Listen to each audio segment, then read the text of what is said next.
Now, from the WVLG studios, it's Jack Hammer, D, and Director of Recreation and Parks, John Rohan.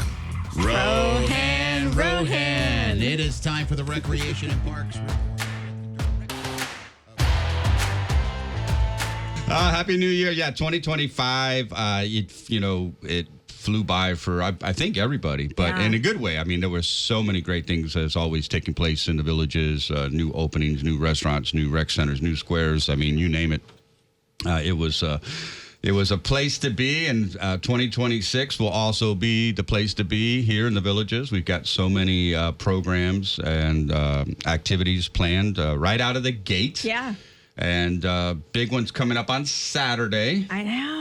It's the 5K right here at Lake Sumter Landing. That's right. 5K, the second running of the square right here at Lake Sumter Landing. The race kicks off Saturday morning promptly at 8 a.m. We'll have some closures as we do for all our 5K races. We'll be using the roadways in and around Lake Sumter Landing. So you'll see tons of signage. You'll see staff in their nice colored green vests. You'll see local law enforcement out there as well and directing traffic. So you may be held up a little bit. Is it too late to register still, or? Great question, Dee. So pre-registration ended last week. You can register day of prior to the race event. So if you plan on registering day of race day, get down here by like 7 a.m. To register so we can get you in the system, get your chip for you, get your registration number. If you pre-registered, as we always do for our 5Ks, we actually have packet pickup the day before. So Friday, starting at 8:30 to 4 p.m. at La Hacienda Recreation Center. Okay. If you pre-registered for the 5K, you or your buddies can pick up your race packet, which will have your shirt and your bib and all your information in there.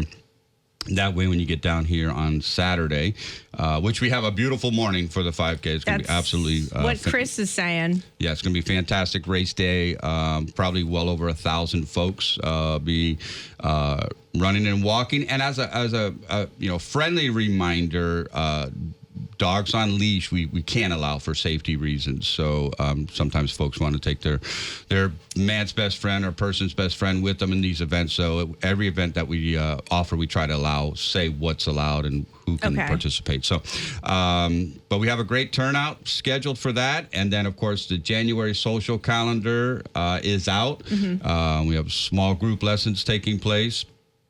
Community Watch has started a speaker series. They're working with local law enforcement agencies, everything to kind of educate residents about all different types of programs that they partner with local law enforcement agencies on. That information is in our Rec and Parks publication as well. And then you were mentioning about Olympia. Oh, yeah, Olympia. Now, we've had a soft opening. That's right. And kind of like an open house where people have they're coming in and they're taking a look around. But now it's officially opening. Is that correct? That's correct. We kick off activities and programs starting today. Oh, cool.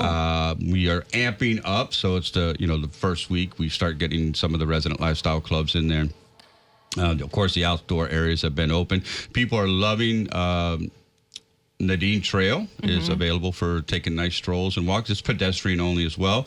And, of course, the beautiful Sunset Island is open, and that is also pedestrian only as well. So if you are just checking in from the snowy Great White and coming to the villages, or your buddies are getting ready to come on down, make sure you take them to all the new areas that opened up in 25, as well as the recent ones. The Edenfield Neighborhood Recreation Area over by St. Tropez just opened up.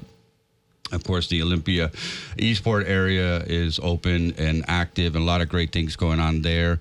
And then we've got a lot of projects in the works that we'll be working on in 2026. Blanchard Village Recreation Center is getting ready to open in the coming months as well. So now, we're in winter, and the pools, they're open. And they're heated. Is that correct? That's correct. All our swimming pools are heated between 81 and 84 degrees. Okay. And, it was chilly last week. And look at Florida weather changes. 3 days later, we're going to be in the, I think, 80s at some point today and throughout the week. So, perfect time of year to use all the indoor and outdoor amenities. It's a little darker in the early morning hours. Make sure to be seen and wear your bright vest and flashing lights and have your headlights on in your vehicles and your bikes when you're moving about. And then get out there and whatever, people say New Year's resolutions are passe, whatever that means. But get out there and try something different in 2026. We have folks that try to swim all the pools, play all the golf courses, play all the pickleball courts,